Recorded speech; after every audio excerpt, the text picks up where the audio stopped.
Karibu kwa taarifa zetu. Mimi ni Mashirima Kapombe. Mbunge wa Kitui West Francis Nyenzi amefariki. Nyenzi amefariki leo baada ya kuugua kwa muda na alifariki katika hospitali ya Nairobi ambapo alikuwa anapokea matibabu. Na tupate kumuelewa zaidi marehemu Francis Nyenzi ambaye alikuwa kiongozi wa wachache katika bunge la taifa kuanzia mwaka 2013 hadi mwaka 2017. Alichaguliwa mbunge wa Kitui West kupitia chama cha Wiper na alihudumu kama waziri wa michezo na turathi za kitaifa kwa mwaka wa 2001 na katika mwaka 1997 alikuwa waziri wa mazingira. Mbunge Nyenzi alihudumu kama mbunge wa Kitui West kuanzia mwaka 1997 ambapo alipata kiti hicho kupitia chama cha KANU.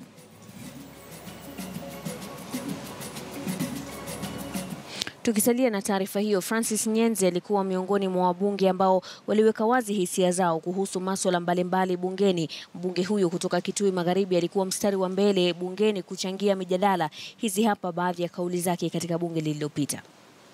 Mr. Speaker, my recommendation is that I support exactly what the committee has said. And the recommendations I don't have to repeat because Washali has brought it forward, but I refuse, and I urge this House to refuse to single out Dr. Kidero for punishment because the recommendations of the larger committee never did that. Point number 2, it is not fair because now, Mr. Speaker, and allow me to say this, now that there are so many candidates competing for Nairobi Governor seat, we can read politics in this. Because this is a divergence, it came from the other side, it was not there in the committee, so this may be something cooked, an afterthought to try to block Dr. Evans Kidero from contesting. Na tuzidi kujipa kumbukumbu ya marehemu Francis Nyenzi kupitia picha zifuatazo.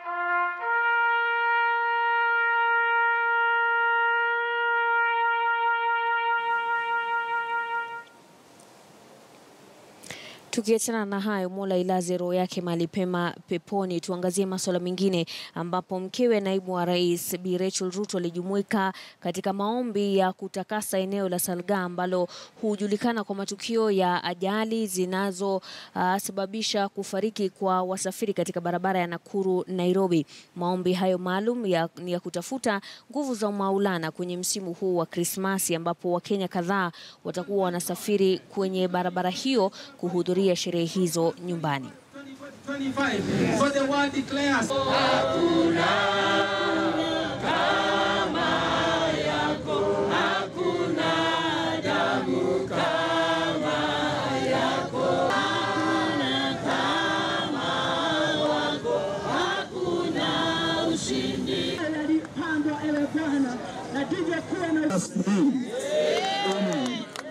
The vine also signifying the blood of Christ.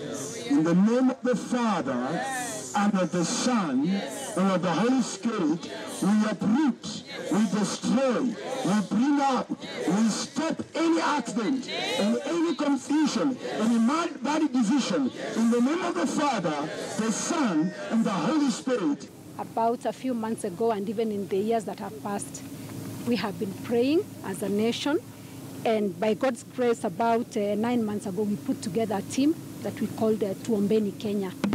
And this team is just to pray for the nation, because we realize that the foundations of any nation are very important if they are founded in the foundations of the Lord Jesus Christ. And we went to about 40 counties just before the elections, and all we were taking was prayer. And recently, we've been very concerned about the accidents that have been happening in Salga, and we decided to come and pray. And it was very interesting, because as we were thinking of coming, so many other churches, intercessors, individuals were also getting concerned, and they wanted to come and pray in Salga. And we've just come to pray today, just to tell God to take over our nation. Tulekee maeneo ya pwani huko Diani. Tamasha ya mashindano ya kuruka kutoka angani kwenye ufuo wa Diani ziko kileleni. Tobias Chanji anaarifu zaidi. Katika eneo la Safari Beach, maandalizi ya sherehe hizi yashakamilika, huku wadau wakisema ni sherehe za kupiga jeki utalii uliokuwa umelemaa kwa muda.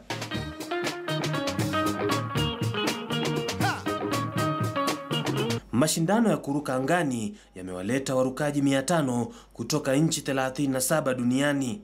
So we've been lucky enough now here at Skydiving Diani to be organizing large events 3 or 4 times a year, and they've been getting increasingly busier and busier year on year, to the point where this time in December we are holding what is possibly going to be the world's biggest skydiving event, certainly this year, and certainly up there with all the other events in the history of skydiving events. It's going to be 500 jumpers coming over from over 37 something countries.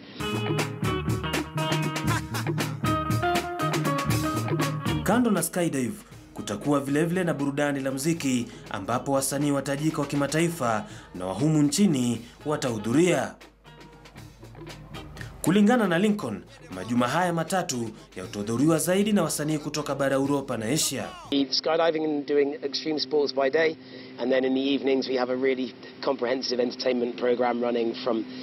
We have DJs coming from all over the world, from Hong Kong, Ibiza in Europe, the UK.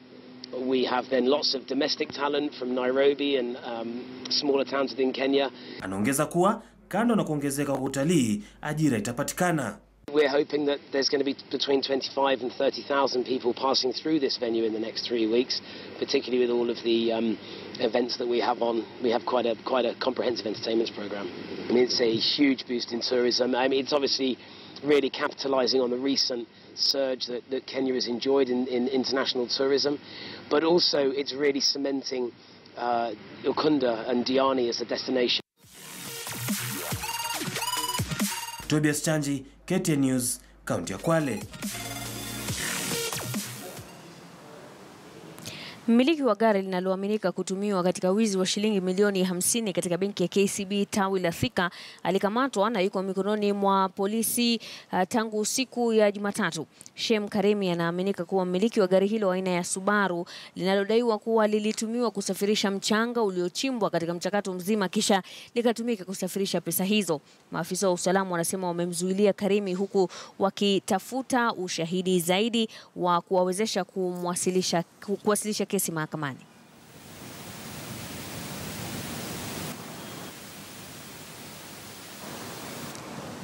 Tuangazie siasa sasa, ambapo aliyekuwa mbunge wa Kibwezi Kalembe Ndile ametishia kukiondoa chama chake cha Tip miongoni mwa vyama tanzu vya chama cha Jubilee iwapo uongozi wa chama hicho cha Jubilee utazidi kukitenga chama hicho. Ndile anasema licha ya kumuunga mkono Rais Uhuru Kenyatta kwa jino na ukucha katika uchaguzi mkuu, jina lake limeondolewa kwenye orodha ya walioomba nafasi za uwakilishi katika bunge la Afrika Mashariki IALA. Duale na majority leader pia Mukrumen wa seneti wakaondoa jina yangu, na kuna pressure mingi sana ambayo inatokea kwa wafuasi wetu wa chama cha TIP kile kilijiunga na Jubilee, na tunataka kusema hiyo haikuwa ni nzuri, kwa sababu wangekuwa ni watu wazuri wangetupigia simu watuambie Ndile hii jina tumekataa na sababu ni hii na hii na hii, lakini walitoa jina yangu bila kutuhusisha kama chama. Na hizo vyama ambao tuliunda Jubilee, tulikubaliana kwamba tukifanya jambo lolote ambao linatuhusu, kutakuwa na hiyo consultation na kukuwa consultation. Kwa hivyo nataka kuambia Duale, huyo ni mwanzo mbaya. Na sisi kama chama ambao kilijiunga na Jubilee na tukaunda Jubilee pamoja, ni vizuri tumueleze hii serikali sio yao peke yake. Wakazi wa kaunti ya Kitui na haswa kina mama wana sababu ya kutabasamu kufuatia mafunzo ya shirika la Amref kuhusu umuhimu wa kujifungua hospitalini. Kabla ya kupata mafunzo hayo walikuwa wakijifungua nyumbani, ambapo wengi wao wamekuwa wakiwapoteza watoto. Wengi wao pia wamekuwa wakidhulumiwa na wakunga. Mafunzo waliopokea sasa yanawasaidia, kwani wanaelimishana kwa wingi ufahamu ama umuhimu wa kujifungulia hospitalini. Shirika la Amref linasema tangu kuanzisha mradi huo visa vya watoto wachanga kufariki wakati wanazaliwa vimepungua kwa asilimia kubwa. Mbeleni kina mama walikuwa akipata mimba, akijifungulia nyumbani ni sawa, akipata nafasi ya kwenda hospitali ni sawa, lakini ukumbuke ya kwamba pia kuna wale wasichana wadogo kina mama ambao wameolewa, pengine wajakaa sana kwa ndoa, ni kama watoto tu. Kwa hivyo wengi wanaogopa kwenda hospitali. Hata wakiulizwa wanasema hapana, mimi nitazalia nyumbani sababu kwenda hospitali ni shida. Kwenda hospitali pengine madaktari hata wanatuchapa makofi. Lakini tukawafunza, tukawaambia kuna umuhimu kubwa sana ya wewe kwenda hospitali kwa ajili ya maisha yako na wewe mtoto unabeba kwa tumbo. Now the project also looks at other indicators such as contraceptive uptake, that is the number of persons actually using family planning methods in the communities. Now in the areas that we work in, this was at 61% last year. That was against a national average of 58%.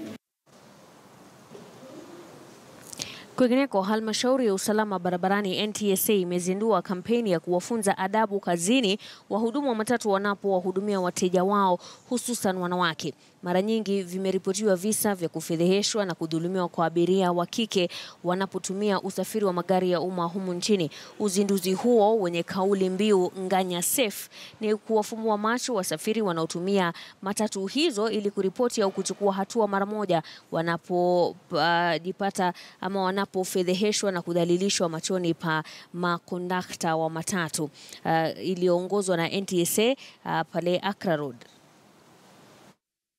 Sexual and gender-based violence is a particularly disturbing phenomenon which exists in all regions of the world. Kenya is not an exception. In Kenya, it manifests itself mostly in private spaces by persons known to women and girls, escalating from time to time depending on the security of a given area, with perpetrators taking advantage where lapses exist. In the recent past, however, there has been an outright escalation of this threat in the public spaces, specifically in public service vehicles. It's as though, with increasing attention to apprehend perpetrators of sexual and gender-based violence in homes and schools, this scourge has reared its ugly head in even more public spaces, such as matatus and buses. Just last week alone, we were shocked by the incident reported in the media of a public service vehicle driver in Molo who regularly raped his passengers.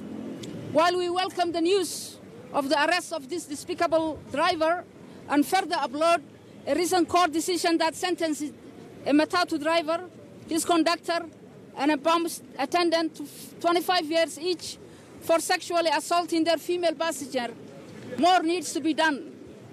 We want more awareness raised regarding the illegality of such acts, as well as the severe repercussions available in law to those in breach of law. We would like women and girls across Kenya to be aware they have the support of the relevant institutions, including the National Transport and Safety Authority, giving them the courage to speak up and speak out against perpetrators who are now so shamelessly operating in these vehicles. Kuhamasisha the drivers, abiria na conductors on safe rides kwa matatu yetu. Tumepata ripoti kuhusiana na abiria wamekuwa harassed kwa matatu, wasichana, wamama, vijana, gender across the board. Tuko na namba, tuko na ya NTSA ambaye mtu akiwa na issues anaweza kupiga report. Pia tuko na NTSA application ambaye mtu atadownload kwa simu yake for free, alafu ana report any incidents. Na baada ya sisi kupata hiyo report within 24 hours tuta-act kwa kuita hiyo sako na madriver wake na kuchukua administrative action in line with the PSV regulations. Nini kimefanya?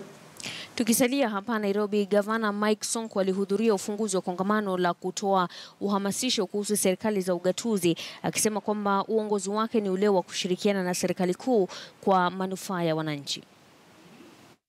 Send a warm welcome to the public to join and interact with us during the 3 days that we are going to be here, and also to serve our fellow Kenyans by donating blood. You've seen that we have blood donation transfusion truck just right behind us. So please create time tuweze kupata wakati tuweze kutoa damu, kwa maana tunaambiwa kwamba damu ambayo tuko nayo katika stores zetu haitoshei. So let us take time so that we can be able to donate our blood today. And we also have one of our partners who is going to be screening, who is going to do cancer screening. Take time to go for screening, because after that, the county government of Nairobi is here to serve you, all the health facilities. And in the event that you found you have cancer, the treatment will start immediately. Members of the public to be effective watchdogs to ensure every coin spent by the county government is accounted for. Without strict adherence to the law, service delivery shall never be effective. We must therefore invest heavily in improving service delivery, particularly in areas which have immediate impact on the common Kenyan, like education, infrastructure, health, water, and agriculture. Public participation is one of the core pillars of the 2010 Constitution of Kenya. The Public Finance Management Act provides that county governments establish structures, mechanisms, and guidelines for the citizen participation. Many counties are yet to fully involve their citizens in public participation. On the other hand, many counties have also complained that members of the public fail to turn up at designated participation sessions. Ladies and gentlemen, both the county governments and the public should take advantage of this avenue to ensure their priorities projects are captured. Baadhi ya viongozi kutoka kaunti ya Kajiado wamesema hatua ya kuapishwa kwa kinara wa NASA Raila Odinga kama ilivyopangwa tarehe 12 mwezi huu huenda ikatatiza amani humu nchini. Viongozi hao ambao wametoka katika chama cha Jubilee wanasema kuapishwa kwa Raila kutaligawanya taifa zaidi.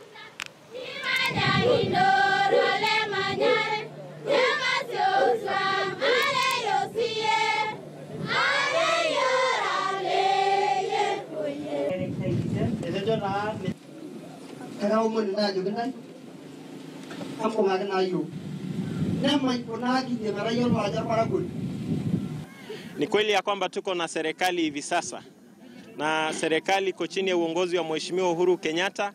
Lako ni kukubali kuwa kiongozi wa upinzani, ushike wale wabunge ambao tayari wako upinzani, na tuweze kuhakikisha kwamba Kenya inapata amani. Wewe kujaribu kujiapisha siku ya tarehe 12 italete uhasama ndani ya viongozi wote na ndani ya nchi yetu ya Kenya.